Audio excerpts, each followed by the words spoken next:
അസ്സലാമു അലൈക്കും. ബിസ്മില്ലാഹിർ റഹ്മാനിർ റഹീം. കൂട്ടുകാരെ, എല്ലാവർക്കും സുഖമല്ലേ?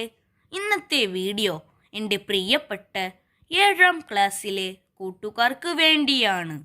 ഈ വീഡിയോയിൽ നമ്മൾ നോക്കാൻ പോകുന്നത് ക്ലാസ് 7 താരീഖിലെ 5ാമത്തെ പാഠത്തിൻ്റെ വർക്ക് ബുക്ക് ആൻസേഴ്സ് ആണ്. വീഡിയോയിലേക്ക് പോകുന്നതിന് മുമ്പ് ചാനൽ സബ്സ്ക്രൈബ് ചെയ്യാതെയുണ്ടെങ്കിൽ ഒന്ന് സബ്സ്ക്രൈബ് ചെയ്യണം, എന്നെ സപ്പോർട്ട് ചെയ്യണം. ഈ വീഡിയോ കൂട്ടുകാർക്ക് ഇഷ്ടമായാൽ ലൈക്ക് ചെയ്യണം, നിങ്ങളുടെ ഫ്രണ്ട്സിന് ഷെയർ ചെയ്യണം. കൂട്ടുകാർ എല്ലാവരും വർക്ക് ബുക്ക് എടുത്തില്ലേ? വർക്ക് ബുക്ക് പേജ് നമ്പർ 20, അൽ വഹ്ദത്തുൽ ഖാമിസഹ്, 5ാമത്തെ പാഠം യൂനുസ് നബി അലൈഹിസ്സലാം, ഇല്യാസ് നബി അലൈഹിസ്സലാം. ഈ പാഠത്തിൽ നമ്മൾ യൂനുസ് നബി അലൈഹിസ്സലാമിനെ കുറിച്ചും ഇല്യാസ് നബി അലൈഹിസ്സലാമിനെ കുറിച്ചുമാണ് പഠിക്കുന്നത്. കൂട്ടുകാർ നല്ലോണം വായിച്ചു മനസ്സിലാക്കുക. ആദ്യം പൂരിപ്പിക്കാം. 1. ഡാഷ് നാട്ടിലേക്ക് നിയുക്തനായ പ്രവാചകനാണ് യൂനുസ് അലൈഹിസ്സലാം. അവിടെ പൂരിപ്പിക്കേണ്ടത് നീനവ. 2. കടലിലേക്കെറിയപ്പെട്ട ഡാഷ് അലൈഹിസ്സലാമിനെ ഒരു വലിയ മത്സ്യം വിഴുങ്ങി. അവിടെ പൂരിപ്പിക്കേണ്ടത് യൂനുസ് അലൈഹിസ്സലാമിനെ. 3. യൂനുസ് അലൈഹിസ്സലാമിൻ്റെ ജനതയിലെ വിശ്വാസികൾ ഡാഷിൽ അധികമുണ്ടായിരുന്നു. അവിടെ പൂരിപ്പിക്കേണ്ടത് 1,00,000-ലധികം. 4. നോക്കൂ, ബഅലബക് എന്ന നാട്ടിലേക്ക് നിയുക്തനായ പ്രവാചകനാണ് ഡാഷ്. അവിടെ പൂരിപ്പിക്കേണ്ടത് ഇല്യാസ് അലൈഹിസ്സലാം. 5. നോക്കൂ, ബഅലബക് നാട്ടുകാർ ഡാഷ് എന്ന വിഗ്രഹത്തെ ആരാധിക്കുന്നവരായിരുന്നു. അവിടെ പൂരിപ്പിക്കേണ്ടത് ബഅൽ. 6. നോക്കൂ, ഇല്യാസ് അലൈഹിസ്സലാം ഒരു പർവ്വത ഗുഹയിൽ ഡാഷ് വർഷം ഒളിച്ചിരുന്നു. അവിടെ പൂരിപ്പിക്കേണ്ടത് 10. അടുത്തത് നോക്കൂ, ഉത്തരം എഴുതാം. 1ാമത്തെ ചോദ്യം, നീനവ നിവാസികളെ തൗഹീദിലേക്ക് ക്ഷണിച്ചപ്പോൾ അവരുടെ നിലപാട് എന്തായിരുന്നു? ഉത്തരം, അവർ യൂനുസ് അലൈഹിസ്സലാമിനെ വ്യാജനായി ചിത്രീകരിക്കുകയും അതിക്രമത്തിലും ധിക്കാരത്തിലും മുഴുകുകയും ചെയ്തു.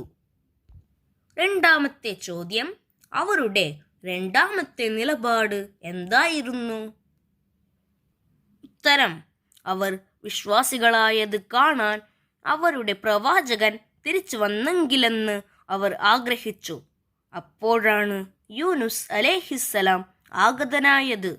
അവർ അദ്ദേഹത്തെ എതിരേറ്റ് സ്വീകരിക്കുകയും സന്തോഷപൂർവ്വം വിശ്വാസം വെളിപ്പെടുത്തുകയും ചെയ്തു.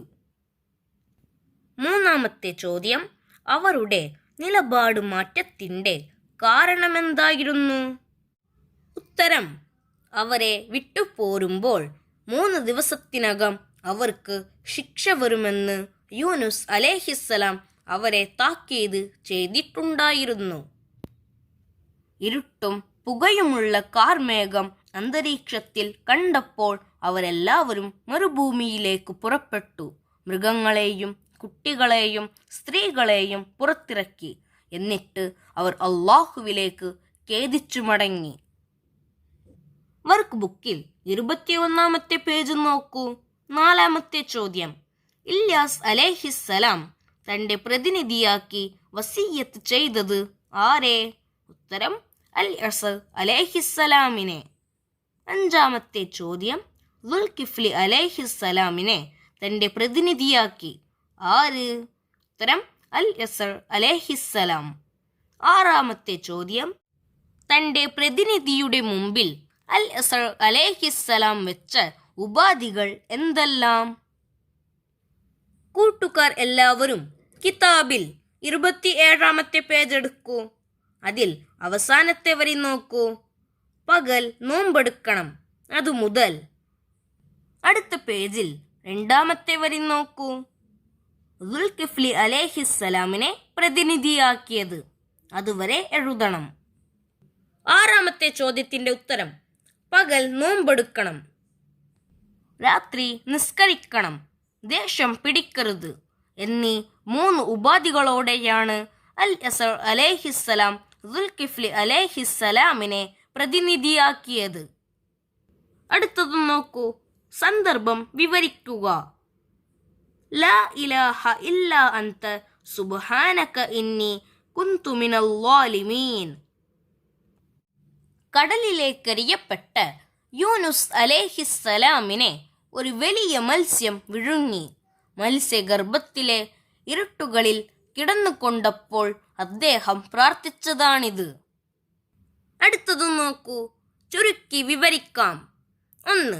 യൂനുസ് അലൈഹിസ്സലാമിന്റെ പ്രബോധനം. നീനവ നാട്ടിലേക്ക് നബിയും റസൂലുമായി നിയുക്തനായ മഹാനാണ് യൂനുസ് അലൈഹിസ്സലാം. വിഗ്രഹാരാധകരായ അവരെ അദ്ദേഹം തൗഹീദിലേക്ക് ക്ഷണിച്ചപ്പോൾ അവർ അദ്ദേഹത്തെ വ്യാജനായി ചിത്രീകരിക്കുകയും അതിക്രമത്തിലും ധിക്കാരത്തിലും മുഴുകുകയും ചെയ്തു.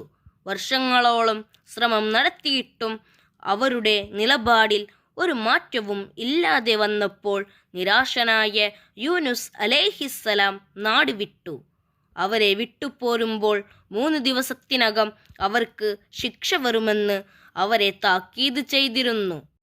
ഇരുട്ടും പുകയുമുള്ള കാർമേഘം അന്തരീക്ഷത്തിൽ കണ്ടതോടെ അവരെല്ലാവരും മരുഭൂമിയിലേക്ക് പുറപ്പെട്ടു.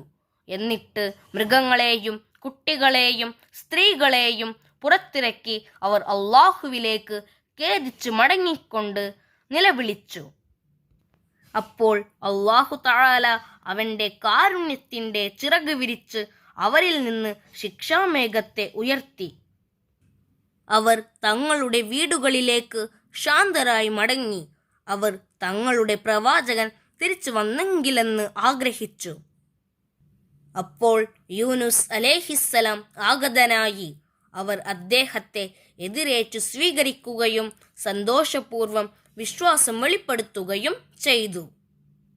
ചുരുക്കി വിവരിക്കാം. അതിൽ 2-ാമത്തത് നോക്കൂ. ശിക്ഷയിൽ നിന്നും മോചനം തസ്ബീഹിലൂടെ. അപ്പം നോക്കൂ. യാത്രാമധ്യേ യൂനുസ് അലൈഹിസ്സലാം ഒരു കപ്പലിൽ കയറി. പ്രഥമ ദൃഷ്ട്യാ തന്നെ മാന്യനും മഹാനുമായ യൂനുസ് അലൈഹിസ്സലാമിനോട് കപ്പൽ യാത്രക്കാരെല്ലാം സ്നേഹവും ബഹുമാനവും പ്രകടിപ്പിച്ചു. ഇടക്ക് കടൽ ക്ഷോഭമുണ്ടായി. ചരക്കുകളെല്ലാം അവർ എടുത്തെറിഞ്ഞു. എന്നിട്ടും കപ്പൽ മുങ്ങുമെന്ന അവസ്ഥയുണ്ടായി. ഭാരം കുറക്കാൻ കുറച്ച് ആളുകളെ എടുത്തെറിയണമെന്നായി. അതിനായി നറുക്കിട്ടു. ആദ്യം നറുക്ക് പുറത്തു വന്നത് യൂനുസ് അലൈഹിസ്സലാമിന്റെ പേരിലാണ്. അത് അവർക്കാർക്കും ഇഷ്ടമായില്ല. 2-ാമതും 3-ാമതും നറുക്കിട്ടു. യൂനുസ് അലൈഹിസ്സലാമിന്റെ പേര് തന്നെ പുറത്തു വന്നു. അപ്പോൾ അദ്ദേഹത്തെ തിരമാലകളുടെ കരങ്ങളിലേൽപ്പിക്കാൻ അവർ നിർബന്ധിതരായി. കടലിലേക്കെറിയപ്പെട്ടപ്പോൾ ഒരു വലിയ മത്സ്യം തിരുമേനിയെ വിഴുങ്ങി. മത്സ്യഗർഭത്തിലെ ഇരുട്ടുകളിൽ കിടന്നുകൊണ്ട് അദ്ദേഹം പ്രാർത്ഥിച്ചു. ലാ ഇലാഹ ഇല്ലാ അൻത സുബ്ഹാനക ഇന്നി കുന്തു മിനൽ ളാലിമീൻ.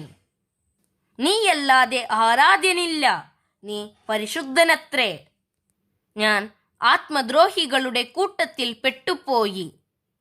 അപ്പോൾ മത്സ്യം അല്ലാഹു തആലയുടെ കൽപ്പന പ്രകാരം പ്രവാചകനെ കരയിൽ കൊണ്ടുപോയി വെച്ചു.